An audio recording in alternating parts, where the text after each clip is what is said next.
ভাই এই বছর কি সার্কিট হাউসে নামাজ পড়তে পারবো এই কুরবানির দিন? না ভাইয়া, আসলে আমাদের খুলনার সার্কিট হাউসের বর্তমান যে পরিস্থিতি আপনারা দেখতে পাচ্ছেন, এটা বরাবরেরই পরিস্থিতি। আপনারা তো জানেন যে খুলনার সার্কিট হাউসে বিগত আমরা 3-4 বছর ধরে নামাজ পড়তে পারি নাই। আর গত রোজার ঈদেও কিন্তু আমরা নামাজ পড়তে পারি না এই ধরনের বৃষ্টি বাদলের জন্য। আর এবছরও আপনার যেভাবে করে এরা যে সামিয়ানাগুলো টাঙাইছে, এগুলোতে আসলে হয় না, সম্ভব না।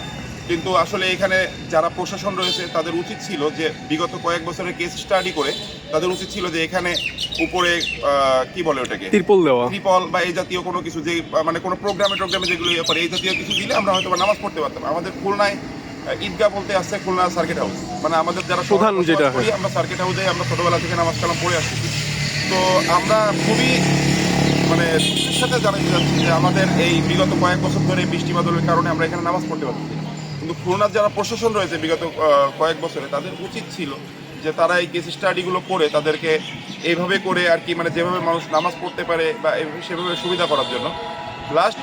গত বছরের আগের বছর আমরা যখন এখানে নামাজ পড়ছি তখন এই রাস্তার উপর আমাদের নামাজ পড়া লাগছে, তাও পড়ছি, সমস্যা নাই। তখনও বৃষ্টি হয়েছে, সেবারও সেভাবে করে ব্যবস্থা ছিল না।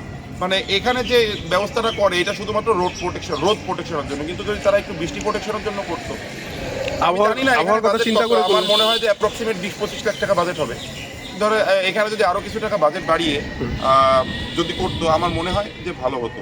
প্রশাসনের কাছে আমি আকুল আবেদন জানাই খুলনাবাসীর পক্ষ থেকে, এবং আমরা খুলনার যারা বাসিন্দা রয়েছে সকলের পক্ষ থেকে জানাই যে তারা যাতে এই বিষয়টা দ্রুততার সাথে কোনো পদক্ষেপ নেয়, আমাদের নামাজ পড়ার, ঈদের নামাজটা পড়ার ব্যবস্থা করে দেয়। আপনারা যদি মাঠের পরিস্থিতি দেখেন, যে এখানে দেখতে পাচ্ছেন যে মাঠের যে পরিস্থিতি, যে পরিমাণে পানি মাঠে হয়েছে, এখানে আমার মনে হয় না যে আপনি যদি বালুও দেন নামাজ পড়তে পারবেন। আবার এই সাইডে যদি আসেন, এই সাইডে ওখানে যে ইয়েটা রয়েছে, ওই যে স্টেজটা যেটা বানাইছে, স্টেজটাও মানে তেমন একটা শক্তপোক্ত হয়নি।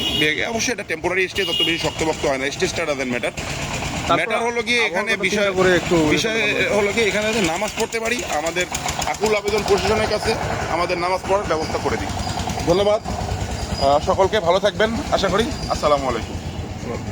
তো মূল কথা হচ্ছে যে আমাদের বিগত সময়ের যে আবহাওয়া পরিস্থিতি বা যে সময়টা ঈদের নামাজ বা কুরবানির নামাজ হয়, ওই কথাটা চিন্তা করে যদি এটা ঠিক করা যাইতো, মানে হচ্ছে প্রস্তুতি নেওয়া যাইতো, তাহলে হয়তো বা আমরা নামাজ পড়তে পারতাম। তারপর আবহাওয়ার উপরে তো কারো হাত নাই, তারপরও যতটা নিজের থেকে প্রস্তুতি গ্রহণ করা যায়, আমার মনে হয় এটা যদি প্রশাসন একটু নজর দিত, তাহলে খুলনাবাসীর জন্য বা আমরা যারা এখানে নামাজ পড়তে আমাদের মানে একটা আবেগ কাজ করে আর কি, যে এখানে রেগুলার নামাজ পড়ে আসছে ঈদ কুরবানিতে, জিনিসটা আমাদের জন্য অনেক ভালো হইতো। এবার চিন্তা করছিলাম হয়তো বা ঈদের নামাজ পড়তে পারি নাই, কুরবানির নামাজ পড়তে পারবো, কিন্তু বিগত 2টা বৃষ্টিতে মানে পুরো লন্ডভন্ড হয়ে গেছে।